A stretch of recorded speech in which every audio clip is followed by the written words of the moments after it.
Greetings YouTube, Last Gunslinger here with another review. If any of you know me, you know I'm a Bluetooth addict. I love Bluetooth headsets, I love Bluetooth stereo headsets. I think they're the greatest.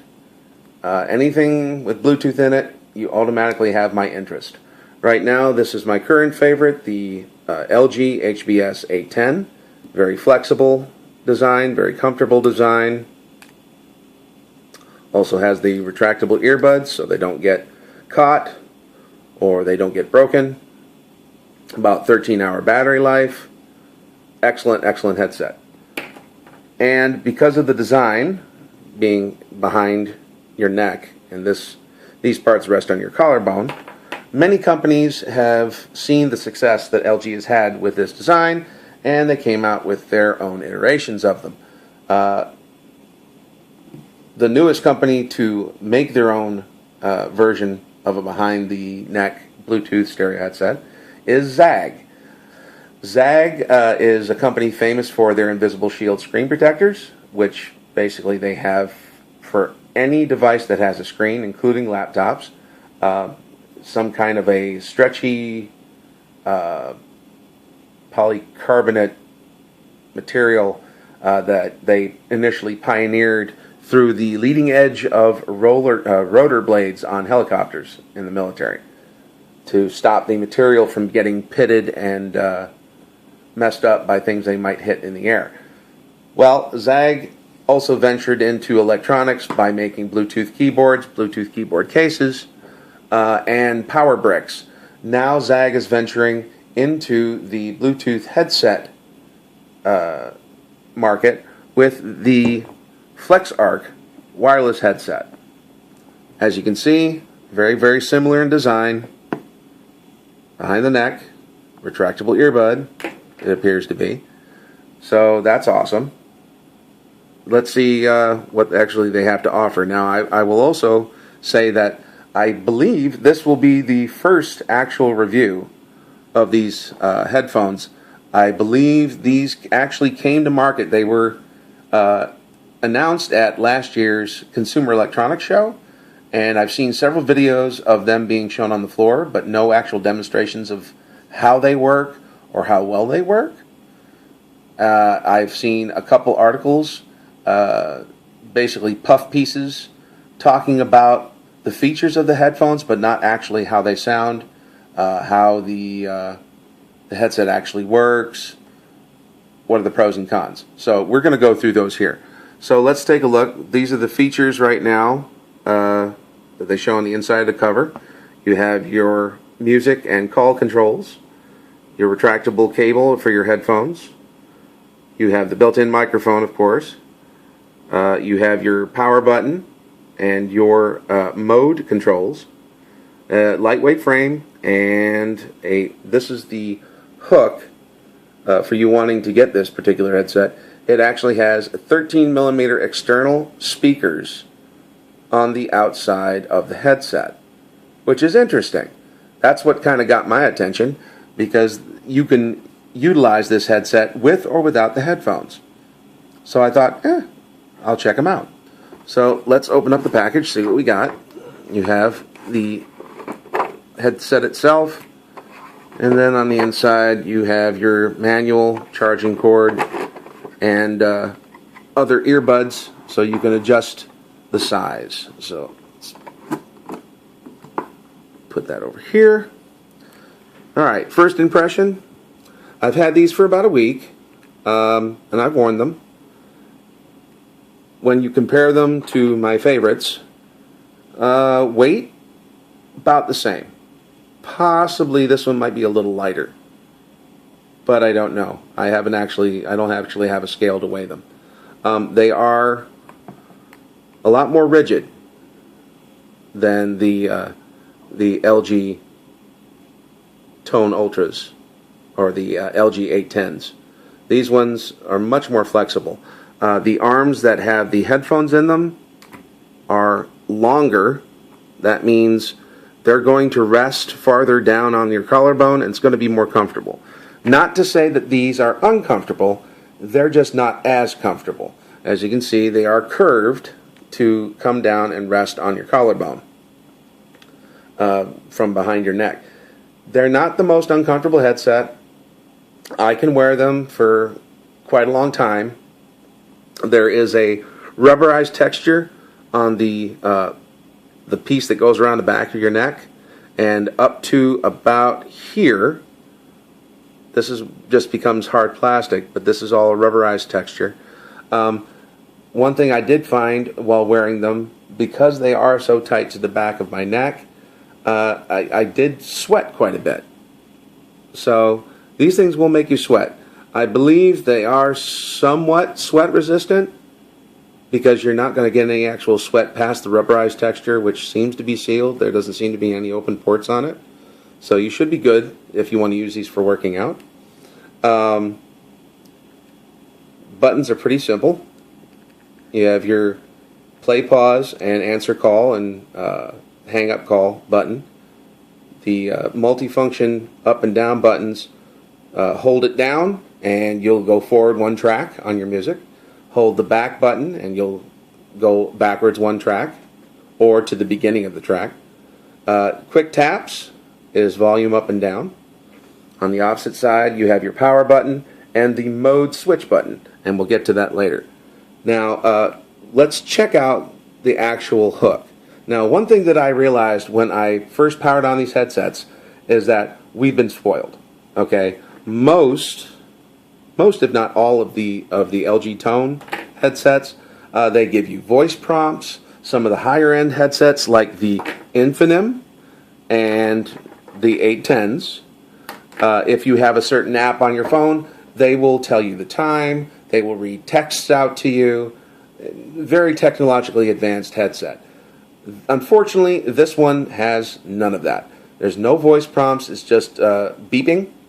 It's just a beep that tells you that it's on, tells you that you're turning it off, or a series of beeps tells you that your headset's been successfully connected to your device. So they didn't, unfortunately, spend very much money in the way of their internal circuitry and internal features. But that being said, that doesn't mean it's a bad headset. It just means we've been spoiled. So let's power this thing on. Hold down the power button. Alright, you have your indicator light, which is right here in the logo. In the A, the bridge of the A is your indicator light. It will blink every so often after you're connected. It will blink red and blue, of course, as most headsets will when they're in parry mode. So before we even get to the headphones and anything else, I know that everybody's wanting to know, what about the speakers? Well, here's your speakers right here.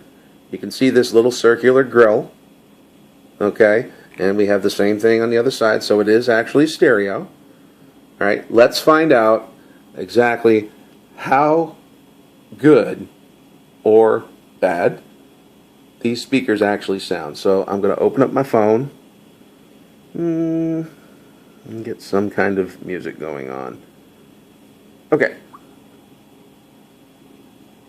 Play. There we go. Okay, so the music is clear.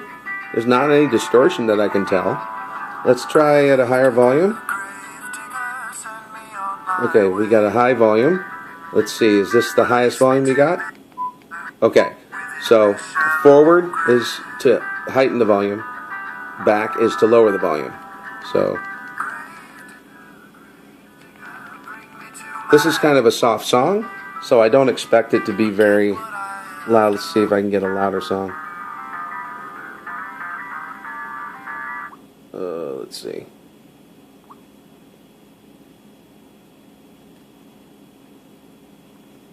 My phone doesn't want to cooperate. Gosh darn it. Alright.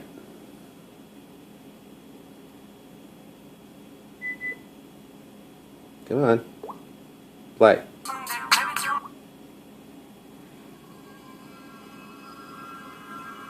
Oh, come on. Play something. Let's see if I can get something heavy in here, because this is ridiculous. Okay. So got some Crystal Method. Let's see, is that all the way up? Alright, that's all the way up on the headset. That is the top volume for these speakers. If you're in a quiet room by yourself, yeah, it probably could work for you. It's not bad. Interesting feature of these headphones. As I said, this is not just the power switch, but it's the mode switch.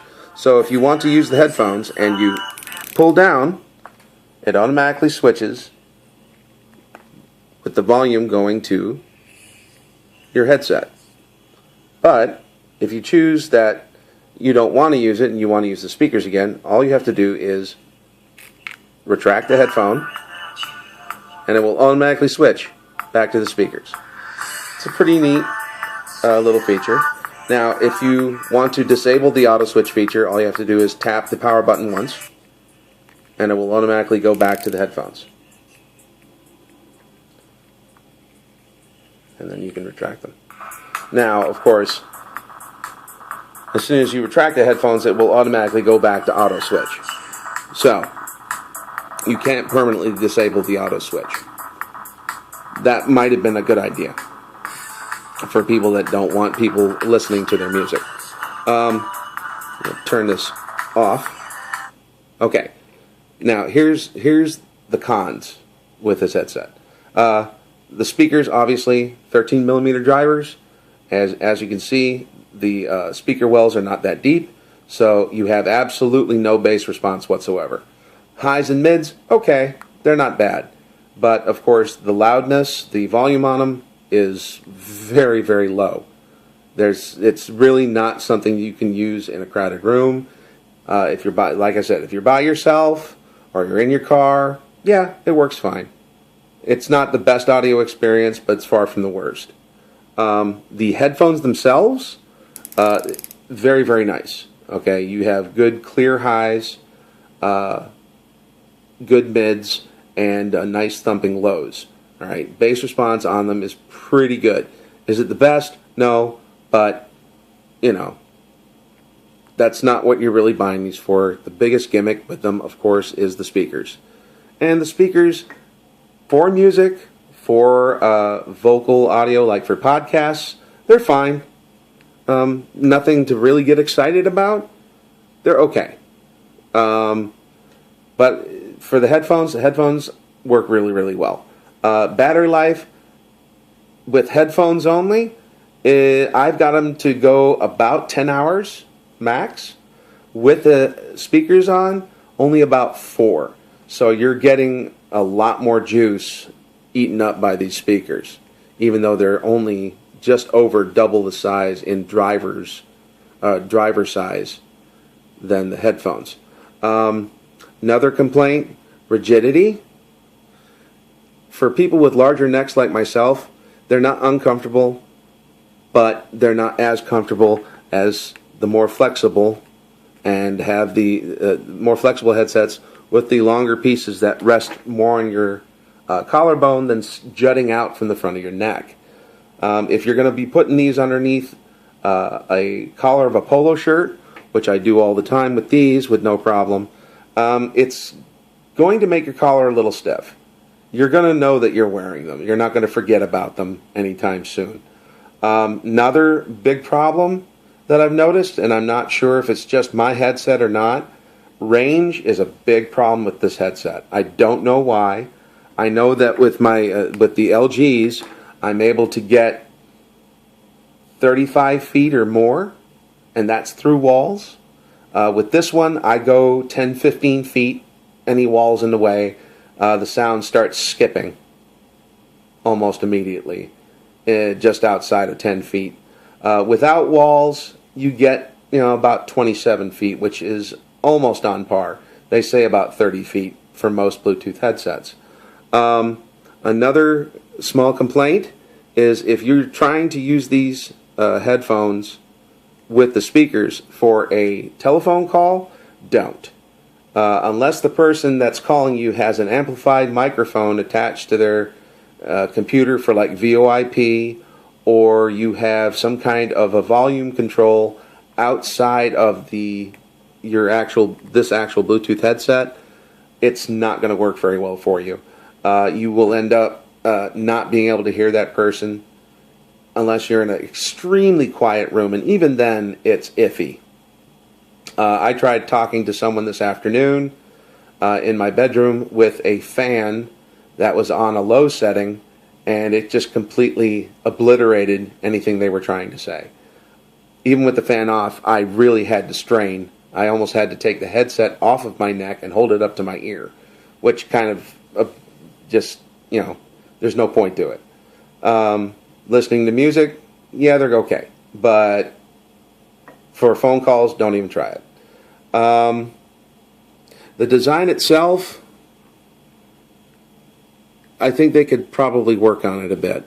I'm hoping that they will incorporate ideas like this into Generation 2 of these, if they make a Generation 2. They originally retailed for $99.99, and before I was actually able to get my hands on some, they dipped the price to $79.99, and right now the only place I've been able to find them is through the actual Zagg website, which is, of course, www.zagg.com, and Amazon.com, which Zagg is using as a authorized retailer. I have not seen them in any of the stores. I have not seen them at Best Buy or any of the other electronics retailers. And that's strange to me. I don't know if they didn't want to put these out to the public because they didn't quite think the design was ready for retail. I'm not really sure. But they were supposed to come out, like I said, in January 2015, and they never did. So they were shown again at CES 2016.